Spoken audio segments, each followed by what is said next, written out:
Bonjour, aujourd'hui parce que je vais de toute façon exposer tout cela au Périgeek Asia ce week-end. Je vous rappelle que donc je suis au Périgeek Asia ce samedi et ce dimanche, voilà.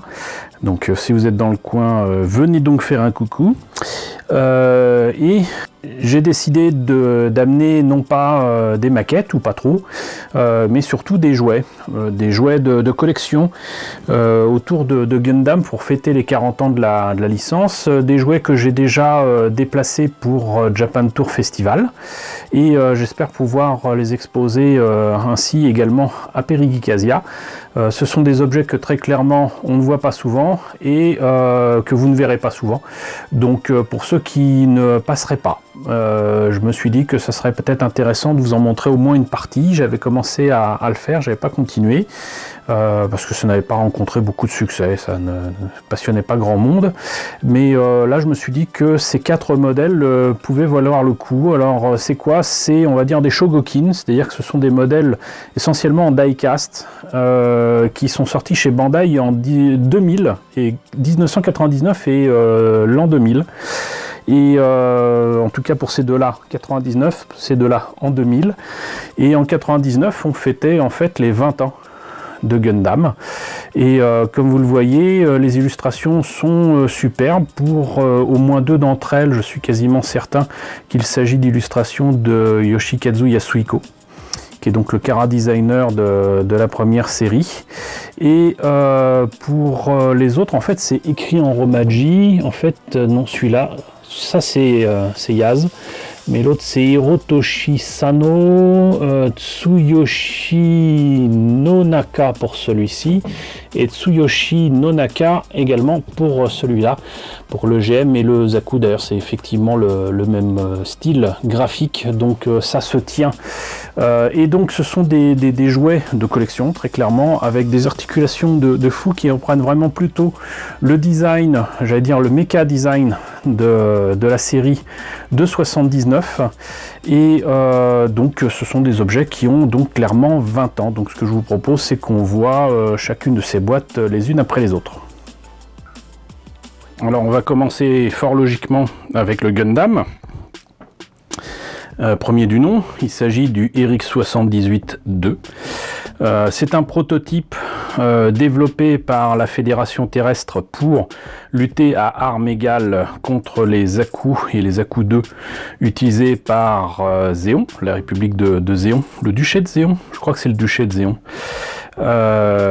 qui donc a provoqué la guerre d'un an et bombardé la Terre avec une colonie qui a quand même éradiqué pas mal de gens et d'ailleurs quasiment vaporisé une bonne partie du continent australien. Et donc ce Gundam RX-78-2 est ici représenté, comme je le disais tout à l'heure, par une illustration de Yoshikazu Yasuhiko, qui est donc le chara designer original de la série de 79. D'ailleurs on reconnaît là donc le personnage, le héros de la série, qui est donc Amurore, et il se trouve que juste à côté vous avez donc le jouet dans toute sa splendeur avec le pilote Amurore en personnage de métal. Voilà, ce qui prouve que c'est bel et bien un objet de collection. Par contre, vous voyez que c'est pas bien grand. Ce sont des boîtes beaucoup plus petites que les Soul of Shogokin qui sortent sur la même période avec du Mazinger, du Grandizer, du Combattler V, tout ce que vous voulez. Donc c'est dans la même période où des objets de qualité de collection sortent, mais là le Gundam étonnamment est petit, mais vraiment très très bien. Je me rappelle plus combien il était, mais on va voir ça tout de suite. Et il était quand même pas donné puisqu'il était à 4500 yens, ce qui nous fait un gros master grade, hein. Voilà, mais c'est un truc qui est déjà fait, qui est entièrement articulé. Si je me rappelle bien, il est pas bien grand, hein. Il doit être au 144, un truc comme ça. D'ailleurs c'est inscrit ici, et donc là vous voyez qu'ils indiquent qu'il y a le pilote qui est pas à l'échelle, pas mal d'accessoires, et que le Gundam donc peut être mis dans des poses de fou, avec un dynamisme qui rappelle beaucoup les scènes iconiques de la série, que ce soit ici à genoux, donc ça c'est vraiment typique pour montrer que les articulations du jouet ou du robot permettent de faire des poses réalistes. Donc là les attaques dans l'espace, ici l'utilisation de cette espèce de, je sais pas si on peut appeler ça un fléau ou boulet ou quoi, en tout cas cette espèce d'arme assez étrange qui semble sortir du Moyen-Âge et qu'on voit assez peu dans les films. Je crois que c'est plutôt dans la série qu'on voit ça, enfin qu'importe. Le fait est que c'est un bel objet et le reste de la boîte en fait c'est juste certaines des images qui sont ici, qui sont sur le côté, et j'ai hâte de vous montrer quand même l'intérieur. J'ai hâte de vous montrer ça tout simplement parce que c'est, j'allais dire, une boîte à l'ancienne. C'est-à-dire que là vous avez donc un jouet qui est dans une boîte en polystyrène pour protéger l'objet. Voilà, c'est pas du plastique thermoformé, j'ai rien contre le plastique thermoformé, c'est juste que là on est sûr et certain que c'est protégé correctement dans le temps, hein. Toutes les personnes qui ont des jouets vintage savent de quoi je parle, mais avant de montrer tout ça, donc la notice de présentation et donc les indications sur les mouvements dont sont capables les membres de ce Gundam. Vous voyez qu'il est même articulé au niveau du bassin. Il est articulé de partout. C'est complètement fou. Et effectivement, alors je vais pas m'amuser à tous les placer sur un plateau ou quoi. Je vais pas vous montrer toutes les options, sinon on n'en est pas sorti, mais vous montrer au moins l'essentiel de l'objet. Pas besoin que je mette les mimines pour que vous compreniez qu'il est capable de saisir ces objets-là. Enfin, c'est vrai que les armes sont quand même assez jolies, beaucoup plus grosses que les maquettes ou un 144, mais les formes sont du coup vraiment beaucoup plus proches de ce qu'on voit dans la série animée. Là par exemple le bouclier il est presque rond quoi, il n'est pas carré du tout. Maintenant on est habitué à voir un Gundam un peu plus carré, mais là vraiment c'est vraiment un très grand hommage fait au design original, et vous voyez qu'effectivement il est articulé de partout. Et ce qui me tue c'est ça, voilà, ils n'ont pas mis de Core Fighter et du coup il est articulé, mais même ça là vous voyez il est capable de monter les genoux parce qu'en fait l'intérieur du bide rentre dans le reste du torse pour lui permettre d'être équilibré. C'est complètement fou. Il y a peut-être les yeux qui auraient pu être en doré ou en transparent, mais bon voilà. Et même les épaules, vous voyez, c'est vraiment super bien articulé. Et si je me rappelle bien, voilà, vous voyez là, c'est-à-dire que il peut vraiment plier à fond sa jambe parce que cette partie là s'escamote, et ce qui lui permet éventuellement de se mettre justement à genoux. Voilà. Et ce Gundam RX78 est juste magnifique.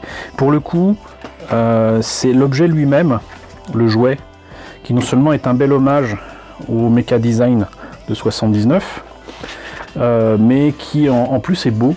Voilà, simplement il est beau. Et le ratio plastique-métal ne se ressent pas trop, et c'est pour le mieux. Voilà, c'est-à-dire que c'est pas du plastique de merde qui tient pas, c'est vraiment très bien. Et là, tout comme pour les jouets de collection de Soul of Shogokin, notamment les versions black de Mazinger, de Grandizer, etc., vous avez donc ces jouets qui sont accompagnés de figurines en métal qui sont absolument superbes. Voilà. Ça aussi c'est beau, c'est superbe. Si je me trompe pas d'ailleurs, lors d'une exposition de ces robots, je je sais plus si c'était à Japan Expo, en tout cas c'était organisé par mes mêmes amis de Japan Expo à la halle de la Villette. J'ai perdu un des socles de personnages et comme c'est pas sur celui-là, j'ai peur que ce soit sur le Zaku 2 de Char Aznable. Mais bon, on va continuer non pas sur des engins de la Fédération, mais peut-être passer justement au Zaku qui est sorti à la même date. Celui-là est de 99, c'était donc pour les 20 ans de Gundam, et il y a la même chose avec le Zaku 2 iconique de la comète rouge alias Char Aznable. Alors là, on change de registre avec un illustrateur qui est donc Hirotoshi Sano. Et cela dit, c'est quand même un bel hommage à Char Aznable tel qu'il avait été dessiné par Yoshikazu Yasuhiko. Et c'est un peu moins terrible pour la façon dont est représenté le Zaku 2 derrière. Mais voilà. Notez bien que c'est vraiment le mecha design de l'époque de 79 et avec des jupes énormes, des genoux énormes, des mechas ennemis qui très souvent, je ne vais pas dire qu'ils étaient éléphantesques, mais ils avaient souvent une petite tête, des corps énormes pour montrer entre guillemets qu'ils avaient du muscle, quoi. Voilà, donc c'est aussi, et ça sera le cas pour tous les objets que je vais vous présenter, au 144, et c'est normalement livré avec le Char Aznable, dont logiquement j'ai perdu le socle. Le prix, le même, 4500 yens, donc l'objet date de 99, hein.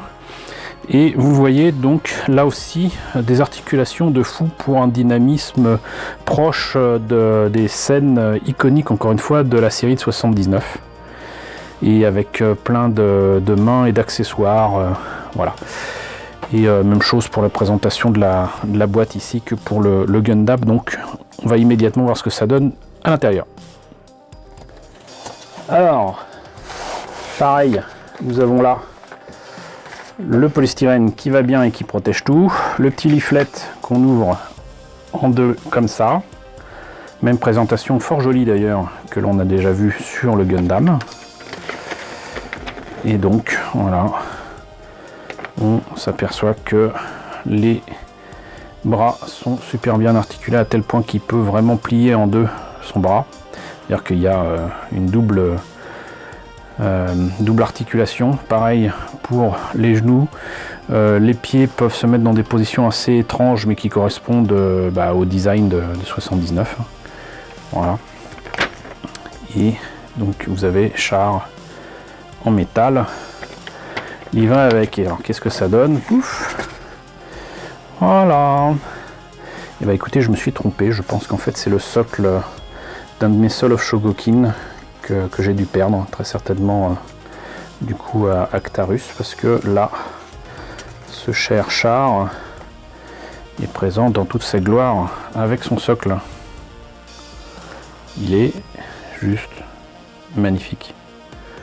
Il est superbe. Et donc là, ses armes. Et pareil que pour tout à l'heure, je ne vais pas lui mettre non plus ses épaules ni rien. Mais vous voyez donc ce que ça donne. C'est juste dommage encore une fois que par exemple le mono eye soit pas en transparent, mais je chipote. Et là c'est même super bien articulé. Ici on peut le mettre comme ça par exemple. Mais ça ne se limite pas à ça. Il a donc le bassin et le torse articulés. Il a donc ses pieds qui sont super bien articulés aussi. Les genoux qui peuvent remonter, qui peuvent se mettre comme ça. Voilà, il a juste un cou un peu bizarre. Mais ça rend vraiment super bien. C'est étrange d'ailleurs, je pensais qu'il avait des réacteurs ici. Logiquement c'est le cas, en tout cas pour la version spatiale. Mais peut-être que je me trompe. Donc voilà pour le Zaku 2 de Char. On va passer maintenant à la chair à canon utilisée dans Gundam, à savoir les Zaku 2 de base et les GM de base. On a commencé par le Gundam, il n'est que justice de passer à l'autre robot, l'autre mecha de la fédération, donc à savoir le RGM 79, alias le GM, avec ici une illustration de Tsuyoshi Nonaka, voilà, qui est quand même somme toute assez proche de ce qu'on pouvait trouver justement comme illustration en 79. Je trouve ça pas spécialement beau, mais bon, c'est pas mal quand même. Le jouet est superbe et surtout il n'y a pas de personnage puisque c'est quand même piloté par n'importe qui entre guillemets, mais c'est compensé par la présence d'un véhicule visiblement aérien, qui est à la même échelle que le GM, donc tout cela est au 1/144, et là par contre ça date de l'an 2000. Ici on voit donc les différentes poses que peut prendre le GM, et oups, même réflexion que pour les autres, hein, donc c'est super bien articulé et très proche du design original. Part peut-être pour les jupettes qui me semblent être un petit peu plus carrées dans la série, mais c'est pas grave.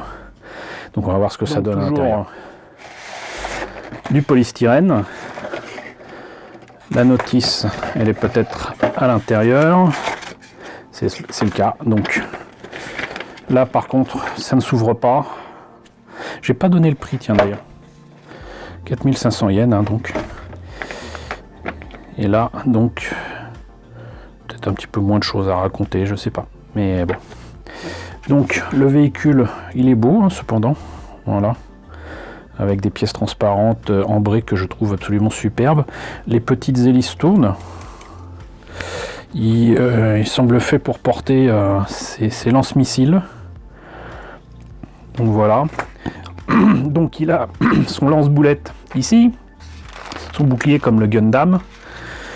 D'autres accessoires ici pour le véhicule et le GM, de grosses mimines et le GM lui-même, donc bah, là encore superbe. C'est juste dommage encore une fois que le viseur, enfin le viseur, la partie caméra de la tête soit peinte et non pas en transparent.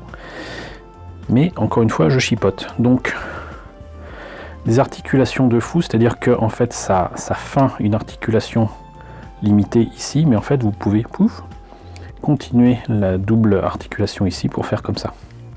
Là ça triche un peu. Par contre c'est entièrement articulé au niveau du buste et du bassin. Ça peut relever donc le genou avec donc cette partie là, vous le voyez bien, qui donc monte dans le torse, hein, voilà, tac, et super bien articulé là, sachant que les pieds sont en métal, ce qui assure quand même une stabilité bienvenue pour ce genre de figurine articulée. Donc on a fait le GM, maintenant on va faire le dernier que je vous propose aujourd'hui, à savoir le Zaku 2 de base, souvent représenté en VR. Donc le Zaku 2, le MS-06, ici en vert, donc c'est pas la version spéciale de Char Aznable, qui date également de l'an 2000, avec une illustration de Tsuyoshi Nonaka, pas accompagnée d'une figurine, mais donc du coup d'un véhicule que je vous ai pas encore présenté en maquette, mais je sais plus comment il s'appelle d'ailleurs ce machin là, le DOP, le BOP, le POP, je sais plus. Le DOP, voilà, faudra que je vous montre ça, un de ces quatre. Donc c'est au 144. Là on a donc des images, différentes poses que peut prendre ce brave Zaku 2. Donc encore une fois, bah, c'est sur la même base que le Zaku de Char Aznable, hein, donc à part peut-être quelques accessoires et le véhicule, il n'y a guère de différence. La couleur, hein, bien évidemment. Et il est toujours à 4500 yens et je découvre que je l'ai payé en France apparemment.